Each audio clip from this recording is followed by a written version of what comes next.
What's up, guys, and welcome back to Street Millennial. On this channel, we cover everything related to stocks and investing. About a month ago, Cathie Wood's ARK Invest dumped all of their holdings of Chinese stocks. At the time, she said the unpredictable regulatory environment in China makes US stocks more attractive on a relative basis. In the past few days, they've made something of a U-turn and started buying shares of JD.com and other Chinese companies. But importantly, she is being very selective about which Chinese stocks she buys, picking individual companies that are at less risk of regulatory crackdown. She recently gave an interview on Bloomberg explaining her rationale. In this video, we'll go over what she said and whether this could spell the end for the Chinese bear market of the past few months. Keep in mind that we are not financial advisors, and this is for entertainment purposes only. Make sure to do your own research and consult with a professional before making any investment decision. So we had been pulling out of China. We started last November, actually, after the debacle around the Ant Group IPO and really the banishment, it seems, of Jack Ma. And we saw increasing signs that the government was going to get tough on companies. We didn't know and companies which were more than unicorns. They had exploded onto the scene, and they had become so powerful, as had their leaders, that they almost seemed to be threatening the government. At least that seemed to be our take on the government's response. So we were a bit cautious, pulled away, and in fact, our flagship fund has moved out of most Chinese stocks. I think we were out probably late April, late May, somewhere around there. It might have been a little bit later. Gradually, you never know 100% of the time. I think the online education, really nationalization there, was a real valuation killer for the market. So I think that the market's going to be under pressure from a valuation point of view for a long time now, because that sort of thing was so unexpected. Even from those of us who saw the government tightening its grip on the country.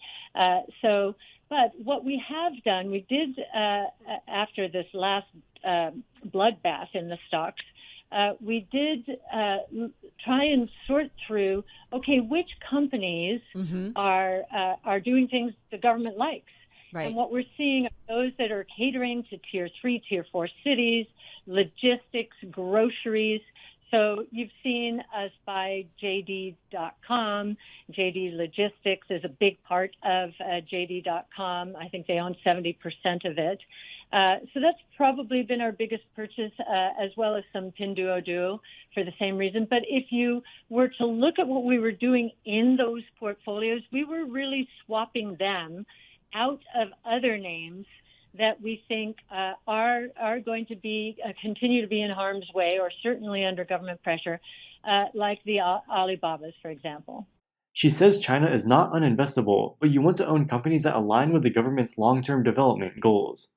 In a communist country like China, it's extremely important to invest on the side of the government. One of China's key policy priorities is to increase development of so-called Tier 3 and Tier 4 cities.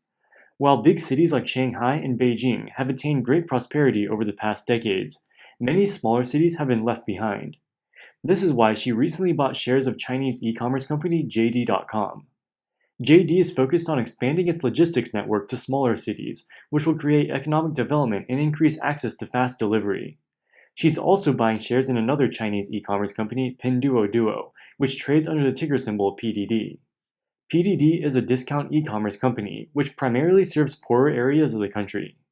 As such, it fits in perfectly with the government's goals of creating equal development across all provinces and cities.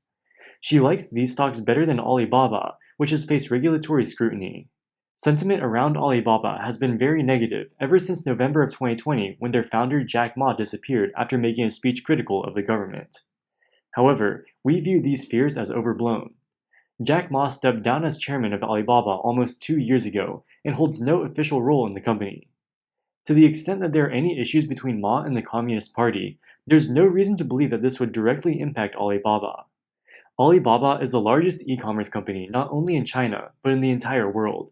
It's more than twice the size of Amazon as measured by gross merchandise value. They will likely face antitrust scrutiny in the future, as will Amazon and every other mega-cap tech giant.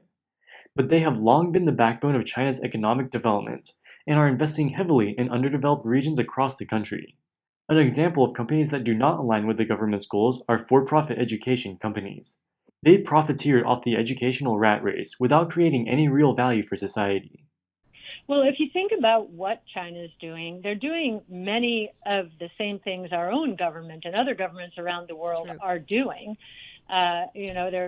Most governments are concerned about data privacy, national security, and even concerned in some ways about the impact of social media on students and so forth. So, but we just haven't. We don't have the kind of centrally controlled government that can, wipe those activities and risks off the face of the earth as much as possible. That's just not who we are.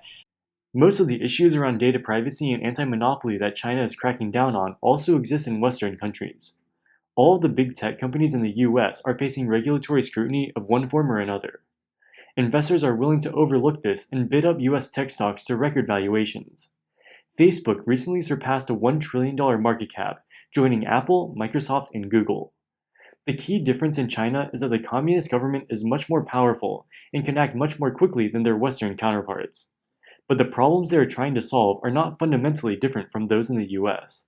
One of the reasons this may be going on now is China saw what the Trump administration was like, and the Biden administration has been just as tough in some ways, but perhaps not as tough as a more conservative or hawkish administration would have been around Hong Kong. Mm-hmm. And so we've got the midterm elections in November next year. So this is their window to do what they want to do, because I do believe they're feeling like this is a little bit of a window, and if the more hawkish administration gets in later, then they will want to have done whatever it is. It's possible the Chinese government is taking advantage of the Biden administration's perceived dovishness to crack down on US-listed Chinese companies now. This could explain why the crackdowns are happening so rapidly, seemingly out of nowhere. If this is the case, it would be very positive for Chinese stocks going forward. This would indicate the Chinese government is just trying to do all of the crackdowns now to get them out of the way. Thus, they do not represent a fundamental shift in their policy of economic liberalization, which they've enacted since the early days of Deng Xiaoping. In conclusion, Chinese stocks are still investable, and the Chinese economy continues to grow rapidly. As hundreds of millions of Chinese consumers enter the middle class over the coming years, there is tremendous opportunity for Chinese companies to experience massive growth and generate returns for investors. But you have to be extremely careful and make sure that you're investing on the right side of the government's policy goals. In a country like China, you can't fight town hall. Of course, there's always risk, and this is the nature of investing. But when sentiment is the most negative and risk is perceived as being the greatest, this is when generational buying opportunities are created. It's easy to be bullish when the market is bullish and bearish when the market is bearish.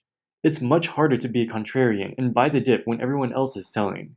It's even harder to be contrarian and be right. Only time will tell if Cathie Wood is making the right call by buying the dip on Chinese stocks. Alright guys, that wraps it up for this video. What do you think about Cathie Wood going back into Chinese stocks? Let us know in the comments section below. If you enjoyed this content, make sure to hit the like button and subscribe so you don't miss future uploads. As always, thank you so much for watching, and we'll see you in the next one. Street Millennial, signing out.